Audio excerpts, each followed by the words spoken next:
যদি একটা মানুষ কোনো কিছু নতুন করে শুরু করে, তার সবচাইতে বড় যে জিনিসটা প্রয়োজন সেটা হলো তার অনুপ্রেরণার প্রয়োজন, একটু ভরসার প্রয়োজন হয়।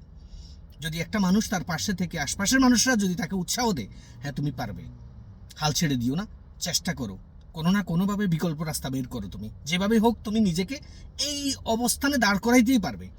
এই ধরনের মাইন্ডসেটের মানুষ যদি একটা মানুষের চারপাশে থাকে না, সেই মানুষটা নিশ্চিত সফল হয়।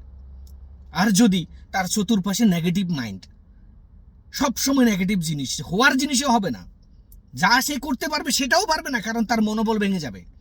পদে পদে তাকে মনে হবে সে ভুল করতেছে, কোথাও না কোথাও সে বিরাট মিস্টেক করতেছে। এই জিনিসটা একটা সফল মানুষকেও ব্যর্থ করে দিবে। তো খেয়াল করবেন আপনার আশপাশে যে মানুষগুলো আছে, আপনি যে সোসাইটিতে বসবাস করেন, যে বন্ধু বান্ধব, যেই মানুষের সাথে আপনি মেলামেশা করেন, এই মানুষরা কি পজিটিভ মাইন্ডের কিনা, তারা আপনাকে ভরসা দেয় কিনা, তাদের কথাবার্তা আপনার কি আপনি ইন্সপায়ার্ড হন কিনা, এই জিনিসগুলো একটু লক্ষ্য করবেন।